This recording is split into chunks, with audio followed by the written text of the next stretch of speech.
Hello Space Watchers, my name is Daniela Jovic and I'm here in Finland at the Winter Satellite Workshop.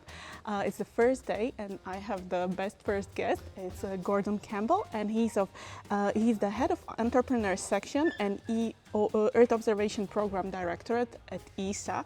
Welcome Gordon, thank you for joining me. So this is not your first rodeo here at the Winter Satellite Workshop. Absolutely not. I try to come along at least every 2 years. It's a very interesting event. It's got progressively more interesting over the years. It started quite small and focused, but I mean now it's really covering all of the Nordic countries, and given the range of interesting developments and the extent of the interesting developments in the Nordic area, I think it's more and more essential to come on a regular basis. Definitely, it had its path from like student days into a really proper scientific/business conference with all the companies, scientists coming together, and this is the Nordic shopping window, as they call it. But you are here for a very specific reason. What is that? There's, the first reason is we're doing an event with the Finnish BIC.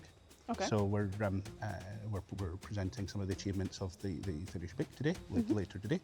That's part of our overall agenda in stimulating and supporting industrial competitiveness. And I think what you're saying about this, the student-driven agenda, that's increasingly important in the overall space sector. 20 years ago or 30 years ago, the space sector was extremely institutional and with the large system integrators. Now, if you look, the people who were students 10 years ago who were starting all these small companies, these are much more present, much more visible, much more active, and much more accepted, I think, by the people that have been in the space industry for this length of time. And there's an awful lot of innovation happening. There's a lot of capabilities coming through out of university labs into these small companies, and these are really a lot of solutions to the evolving problems we're facing in things like the interface between civilian Earth observation and security-driven Earth observation. These type of, or how are we addressing what used to be referred to as green transition issues for business. Now it means pretty much climate adaptation. How do we have sustainable business when a lot of the supply chain elements are significant threats from climate-driven processes? A lot of the innovative solutions that make the analytics that these sectors need affordable is coming from what you're calling the student-driven groundbreaking innovation, rather than the more sort of organic innovation that we've seen historically in the space sector.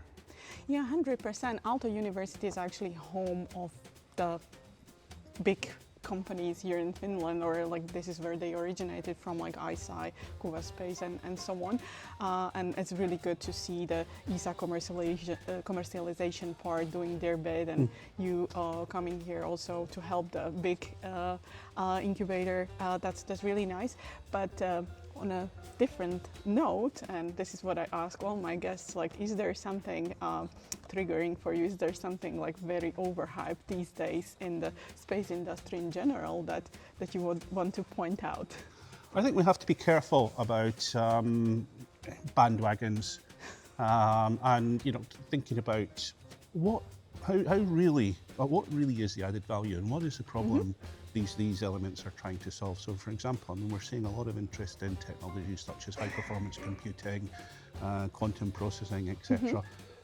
These technologies have clear potential in certain domains, but it's not a magic solution for anything. And there will be significant effort in harnessing these sorts of capabilities, in particular to support the more small-scale, innovative companies providing services that aren't already available based on Earth observation data. So I think we have to be a bit careful about how these technologies are regarded, and they have their place for certain things. Finland in particular has very advanced capabilities in quantum processing.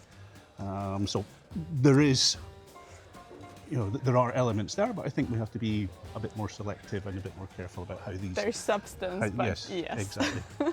Awesome. Well, thank you so much. Pleasure. I'm definitely looking forward what the program is going to bring in this conference.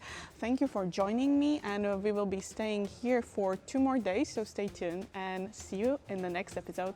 Thank you very much.